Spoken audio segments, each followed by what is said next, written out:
معزز سامعین السلام علیکم۔ اسٹوری وائز سے میں ہوں علی زیدی اور آپ سن رہے ہیں بڑھیا اور پانی کے دو مٹکوں کا واقعہ۔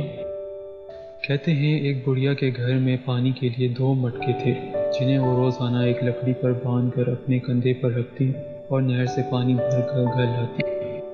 ان دو مٹکوں میں سے ایک تو ٹھیک تھا مگر دوسرا کچھ ٹوٹا ہوا۔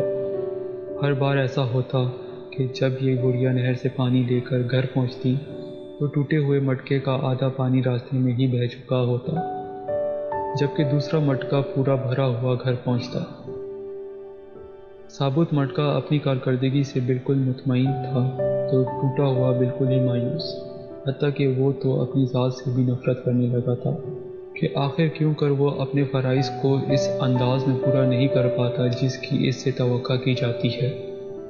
اور پھر مسلسل 2 سالوں تک ناکامی کی تلخی اور کڑواہٹ لیے ٹوٹے ہوئے گھڑے نے ایک دن اس عورت سے کہا، میں اپنی اس معذوری کی وجہ سے شرمندہ ہوں کہ جو پانی تم اتنی مشقت سے بھر کر اتنی دور سے لاتی ہو اس میں سے کافی سارا صرف میرے ٹوٹا ہوا ہونے کی وجہ سے گر جاتا ہے۔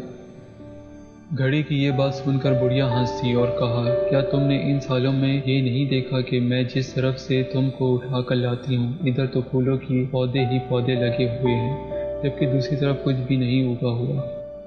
مجھے اس پانی کا پورا پتہ ہے جو تمہارے ٹوٹا ہوا ہونے کی وجہ سے گرتا ہے، اور اسی لیے تو میں نے نہر سے لے کر اپنے گھر تک کے راستے میں پھولوں کے بیج بو دیے تھے تاکہ میرے گھر آنے تک وہ روزانہ اس پانی سے سیراب ہوتے رہا کریں۔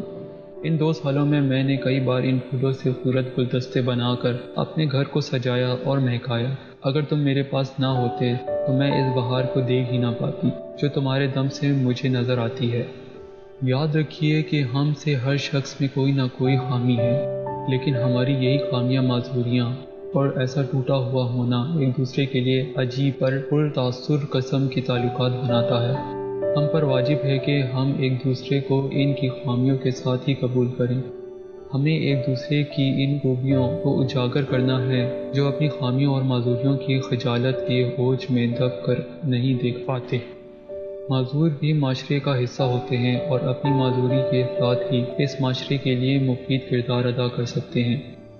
جی ہاں، ہم سب میں کوئی نہ کوئی عیب ہے، پھر کیوں نہ ہم اپنے ان عیبوں کے ساتھ ایک دوسرے کی خامیوں اور خوبیوں کو ملا کر اپنی زندگیوں سے بھرپور لطف اٹھائیں۔ ہمیں ایک دوسرے کو اس طرح قبول کرنا ہے کہ ہماری خوبیاں ہماری خامیوں پر پردہ ڈال رہی ہوں۔ اسٹوری وائز سے میں ہوں علی زیدی، آپ سب کی سماعت کا بے حد شکریہ۔ اللہ حافظ۔